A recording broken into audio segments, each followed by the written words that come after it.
So how do you foresee the negotiation to unfold?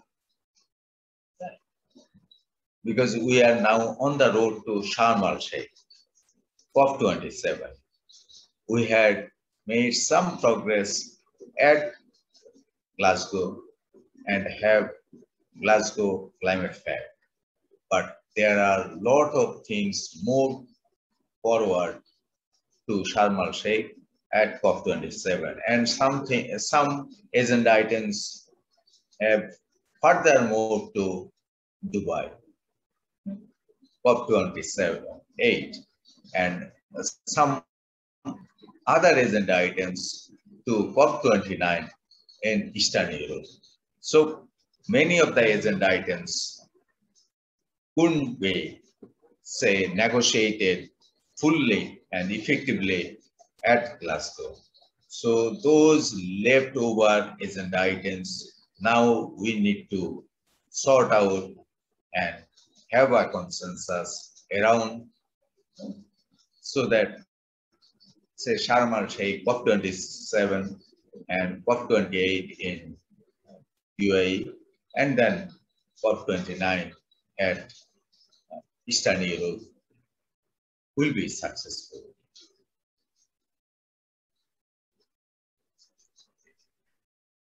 Actually, first, I would like to thank you for the invitation. Happy to be here with you for the interview.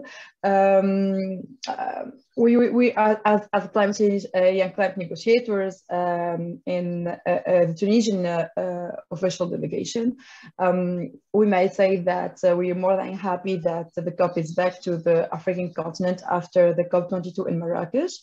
The road started in Glasgow, road to COP27 after with actually the climate pact in Glasgow, which is signed in COP26, sorry, that offered several opportunities to work towards African Arab COP27 in Egypt and Sharm el-Sheikh. As many good things happened already in COP26, as we watched the great work of the group of African group negotiation and negotiators that work all together as African countries that contribute only by 4% of the global emission in the world, and specifically Tunisia with 0.07% only, but we are the most impacted continent of climate change impact, and the climate change blocking the African development and also threatening its people through creating conflict and destroying lives in several events. Actually, it's a bit critical for certain countries to join forces and to push for firm commitment, and that we saw each COP, unfortunately, to push for firm commitment that will be implemented globally, regionally, most certainly locally, to help to fight against climate change impact, and also to create, because what we in massive need in Africa to create a space for African innovation and African development. That's what we're looking for and we're seeking for, and climate change is blocking this opportunity that we must work on. So I was, as I said, at COP26 in Glasgow, African countries was united. They went to COP26 with a joint agenda that worked hard, and it was really clear that we're looking for to negotiate around climate finance, because what we need is climate finance and build our capacities. But most certainly, we need to focus more on the climate finance. And the African countries, they were united and spoke on as one on several issues through African group negotiators. And I was the contact point on loss and damage for Tunisia in the African group, but also a forward negotiation in the G77 post-China group. And our focus in loss and damage point was the need and the massive need for build the capacities in order to work on loss and damage point, and also capacity building. The outcomes of COP26 are kind important for the African countries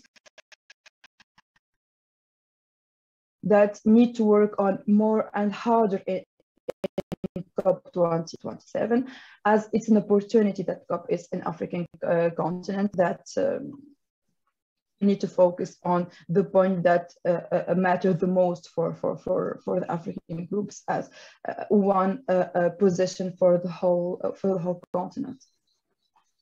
Thank you very much. You are absolutely right that implementation is of paramount importance, especially when comes in climate finance, capacity building, and also technology transfer.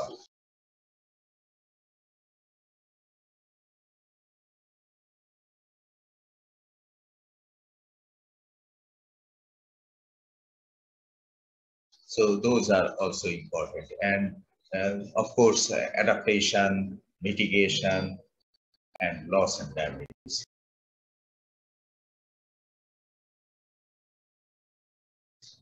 These are the key issues, and we know that $100 billion should be mobilized from 2020 as enshrined in Copenhagen or Cancun Agreement, even Cancun Adaptation Framework or Green Climate Fund, but we could mobilize $100 billion in 2020, and then 2021 also passed away, and now 2022. So what about for these 3 years? Say in these 3 years, $300 billion plus should be mobilized, but we have not been able to mobilize even $100 billion for these 3 years. So it's a very sad story, sad tale, so deep tale. And how best now we can quadruple or even at least double adaptation financing is a Herculean task. Then also say loss and damage, as you you have been in Glasgow to negotiate loss and damage on behalf of African group and also on behalf of G77 and China. So as a G77 and China negotiator, I know that it has not been agreed upon in say Glasgow, and it has been moved to Sharm el-Sheikh, then also Dubai and Eastern Europe. So we now have to mount our effort and also galvanize the momentum. So how to galvanize that momentum is of very important, as Kamal, who has been in climate furnace for many years, many months, even we have taken his, say, leverage when he was a lead negotiator for Africa or even for 77 and China. So he knows the tricky things in this negotiation. Kamal, what is your reflection? How we can galvanize the momentum? Whatever we have had in Glasgow, we need to mount our effort, especially in terms of raising the ambition, say revising NDCs of G20 countries, of say G7 countries, of the most industrialized countries, Annex 1 countries. If they don't keep their promise, then we are going nowhere, and Paris Agreement is not going to say be implemented, as well as our DR Convention, Framework Convention, which we have crafted in 91, 92, and almost 30 years gone by. So what is your take? I know you have a lot of frustrations, but there are also some silver lining. Do you think see some ray of hope. Thank you, Quamrul, and I'm really very pleased to join you and to be invited again with you to try to talk a little bit on what's happening on climate change and what's going around. Well, there is no frustration in reality. It's not an issue. The frustration is not something that we are allowed to have in this climate process. What we need to have, as you just saying, to be optimistic, whatever will be the situation or the expected way forward or the outcomes. Now, instead of talking about or just raising a frustration issue, which is not the case, I prefer saying or using the word realistic. We need to be realistic in this process, and this is the problem. This is the main problem. You know, if you want to achieve something, you cannot achieve it just through dreams or through aspirations or through what is, if we can just say it now, financial flows. If you talk about financial flows, if you talk about finance mobilization, all those words have no sense. They are not realistic. They are not concrete. And you cannot achieve any ambition or any climate action, a climate activity, be it small, medium, or large one, that it depends on what is needed, if you are not realistic in all this process. And realism in this process means that more you want to be ambitious, more access is needed for the means of implementation. And this is the issue. Now, we all think, not we, many think that we are moving from the UNFCCC Convention provisions, objective, and whatever, to the Paris Agreement, let's say, new conditionalities. But we are moving from something that has a basis, that was well designed, and it was fair, equitable among all countries, in particular on historical responsibility, on common but differentiated responsibilities, on equity, on climate justice, and so on. We're moving to something which is the Paris Agreement for me, which is an unjust and imbalanced agreement, because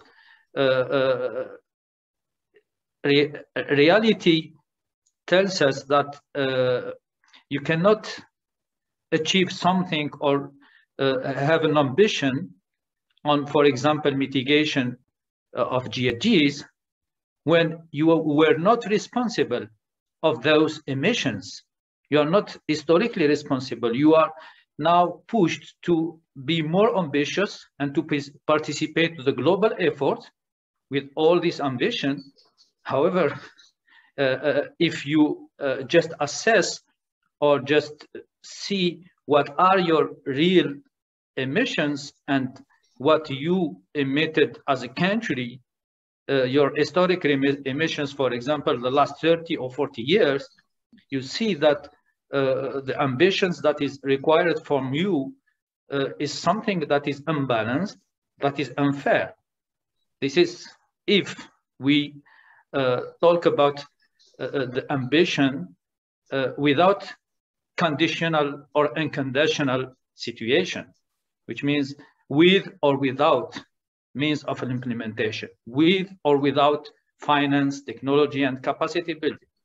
Now, this is the reality. The reality is that most of the developing countries submitted their national determined contributions, the NDCs, having in mind that in the same NDC, there is conditional part, a certain percentage, the minimum level that the countries are doing from their national budget, from their national efforts. And there is a higher percentage that the countries are ready to engage in And this shows that they can be more ambitious. However, this cannot be done unless the means of implementation, the finance in particular, is accessible and is available and accessible. But it's not the situation. And this is what we are living. I give you a concrete example. The Green Climate Fund, we have a shortfall of, let's say, more than $2 billion in the GCF for the initial replenishment. It's not for the first replenishment.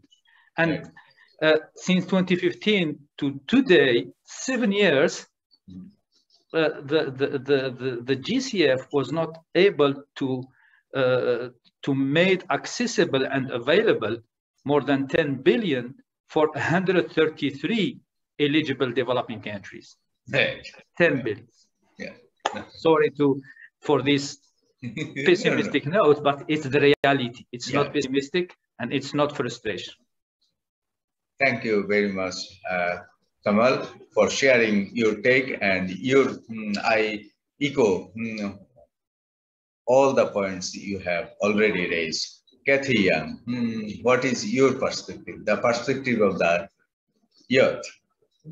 Because you have been engaged in this climate parlay of late on behalf of the youngers, on behalf of the youths.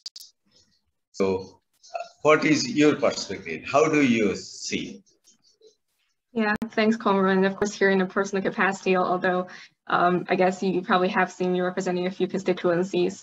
So besides youth perspective, I also focus on gender and indigenous perspectives, and also Ango and Bingo.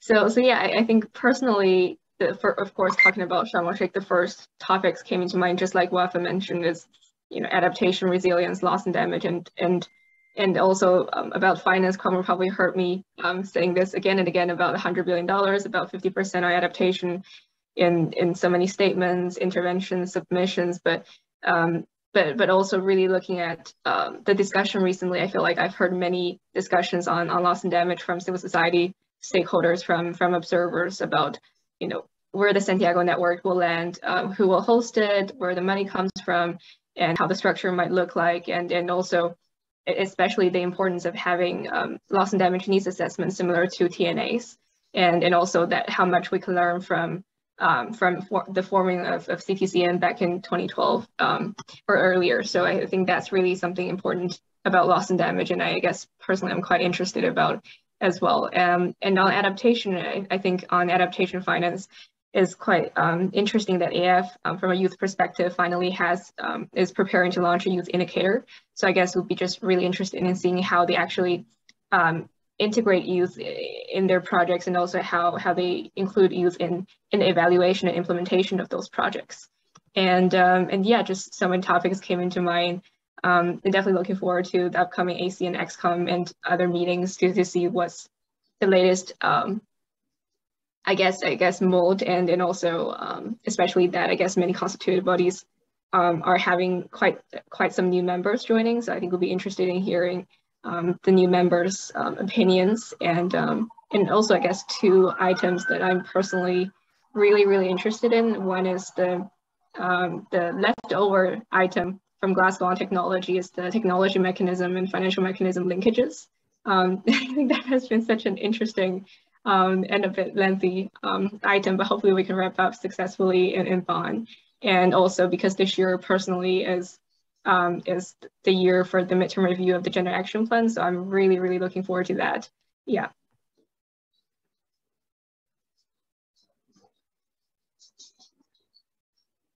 Thank you, Kathy. I would now like to request Wafa.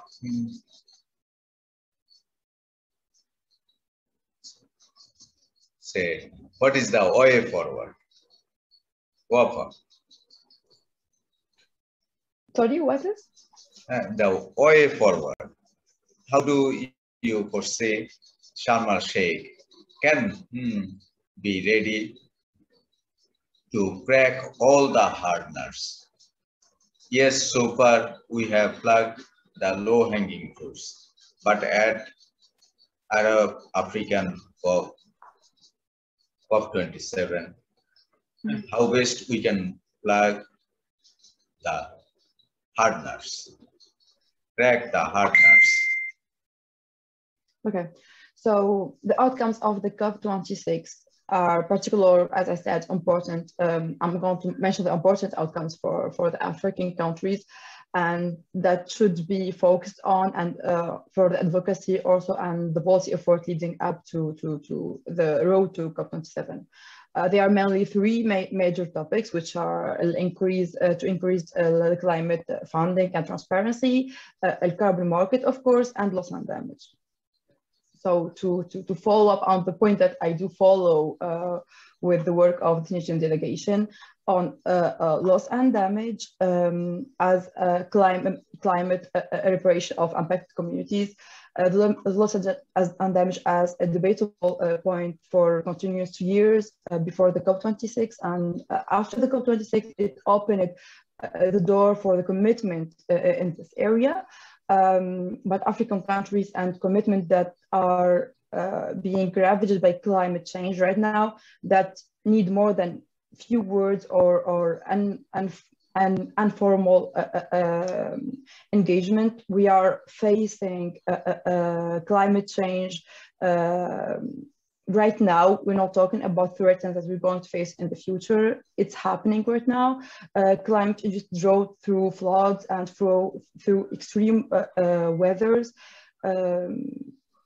The commitment to keep global warming below 1.5 degrees heat today, the commitment are not they are only words that nothing ready yet to be implemented, and nothing are sure. It's a bit too late. They need to help the recovered from catastrophic to both forward differently and better.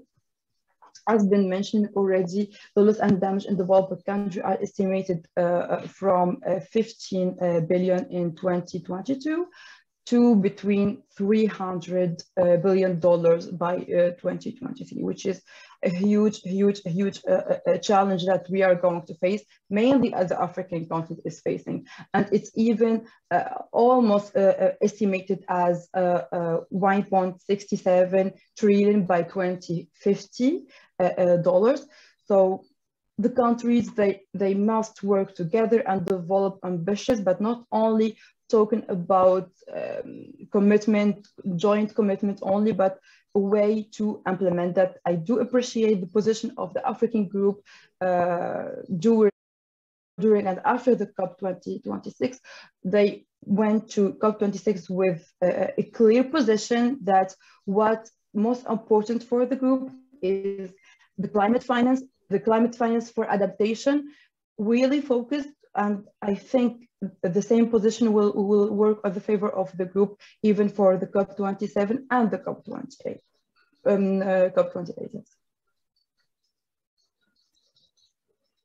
Yes, thank you, Wafa. Kamal, you know that in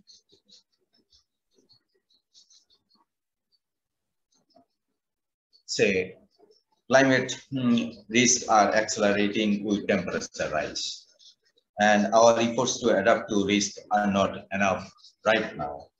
We need more adaptation gap ambition and urgent need to step up climate adaptation finance.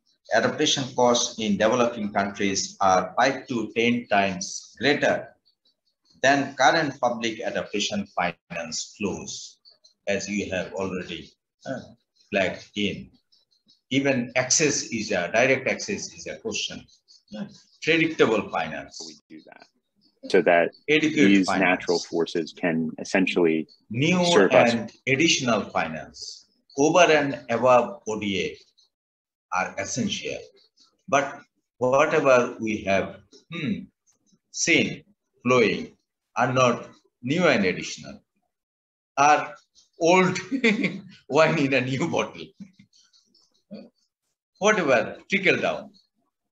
So how to ensure keeping promises already made by the developed countries to mobilize resources for the developing countries. All the southern countries. It's a huge, huge challenge. Without that, without, as you argued, that without access to means of implementation, we can't move ahead. We can't really make a headway. Even what IPCC Air 6 report, Working Group 1 and Working Group 2, taken together, we are not right there. We have to climb Mount Everest or Mount Ag, but we are just on the foothold of Mount Alps or Mount Everest. We are not even climbing. We are just discussing. We are just set the camp. Yeah. No. You're right, Quamrul. You're perfectly right what you are saying, and what you just mentioned is one word is very important to take care of: promises. Because what we are getting in return of what we are asking to do as more ambition are only promises. And for example, what was raised by Kati, for example, or Wafa, in the negotiations, they are not leading to action. They are leading only to capacity building activities, workshops, webinars, network, CTCN, and needs assessment and things like that. Those are capacity building actions and activities. And all the negotiations, not only adaptation, loss and damage, but also technology and others, are only leading and mainly leading to climate, to capacity building. And let us say the most optimistic situation is they may lead to pilot or demonstration activities or projects. This is the most ambitious thing that we are getting in this process. And we are only having promises. And most of the promises, including formally announced pledges, be it on finance or other things, are not fulfilled. This is the reality we're facing.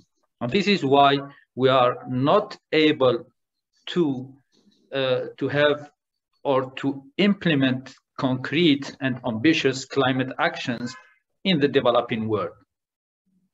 Even though many of the developing countries, because they need to do it at their national level, because there is a socio-economic needs at their national level, they are implementing climate actions without support.